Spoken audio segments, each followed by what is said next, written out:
This is the way it looks like at the clear cut. After you have the branches and the tops staying at the clear cut for a couple of months or something like that, to have most of the needles go into the soil, go back to stay there.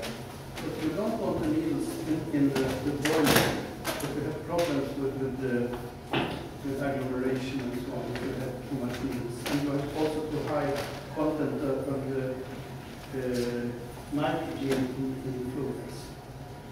So that is possible. But after 3 to 5 months, you pile them in piles like this, and you have them to stay there for a year or something like that, at least over one summer to dry.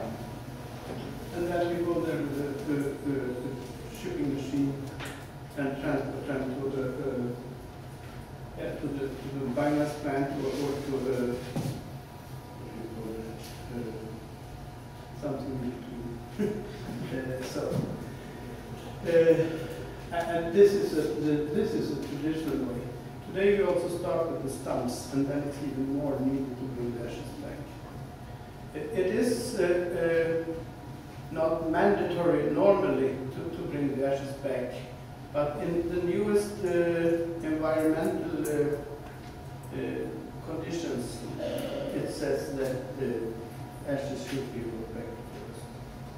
And there is also thinking among the forest owners today, and especially the big companies and the Swedish Forest Agency, to have this mandatory. So I think in 3 to 5 years it will be mandatory to bring back the ashes in Sweden.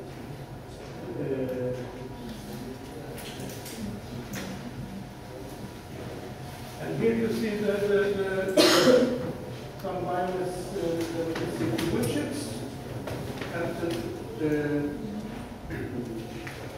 terminal, you call it terminal. Most of the wood chips goes directly from forest where you make the chip to the biomass plant. But a quite big share also goes to this, because it is not used in the same way all year round. We have colder winters in Sweden. Yeah, this is also the pulp and paper industry use most of this, and they don't still use the ashes for recycling, but this will come as well. It's mainly the district heating plants that recycle. This is what it looks after half a year or a year on the clear cut normally, or to look at. This is the way it looks now. The branches and the tops are collected, and they are not left as fertilizer. And this is there is a change during the last 10 years in Sweden. The big companies always made to clean up, you should say, the clear cut. But the farmers, the small farmers, they said no, it's not useful and necessary. But today everyone makes this, and that is mainly depending on that they are better paid for the wood chips today.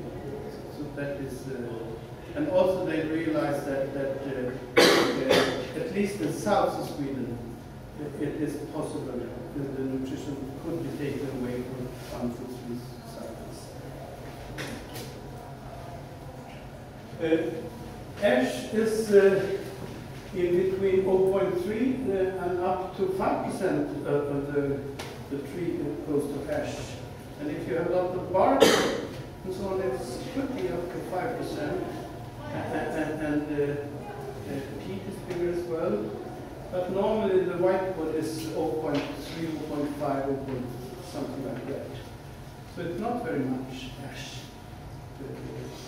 But still it is ash.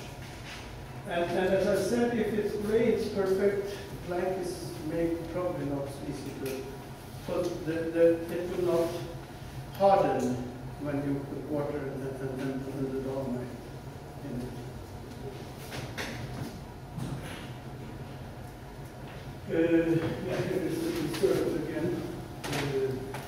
What you mainly are looking for is minerals, calcium, magnesium, potassium, to be returned.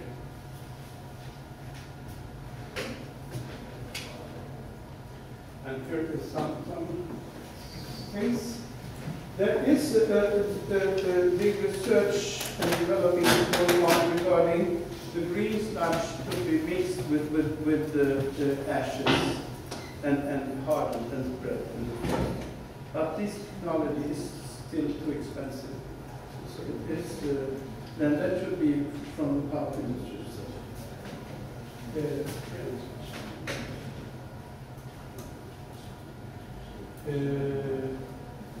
Fly ash is easiest to handle, and that is normally not. And the self-hardening process is the big one.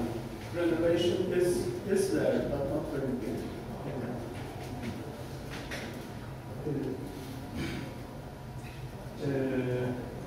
This is a development of renovation that was made by the university. It is used, but not on a big scale. Also, rolled pelletizer, that is too expensive. And here you can see some of the granules, or what you call it, what is granulated. Yeah, this was done more on research level. This is what it looks like when you spread in forest. It's quite dirty, but it's after the rain is not good. It's okay. So, and here is there are special machines for this special equipment. But you use you could use the same machine as you use for collecting, but change the one part in the back. And they could drive even in open forest if needed. But the normal situation is to do it in after the clear cut, before the time. Here you see another machine for this Estonia. And then they go even in old forest. And some of you recognize the man on the left. Is our professor, or one of them. He is involved in the discipline. Yeah. And I think he's working quite hard with it. So that's my feeling actually. Yeah.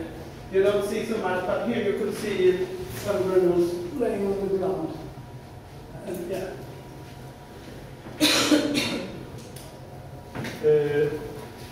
The costs are it's not for free, and the district heating company has to pay to bring it back.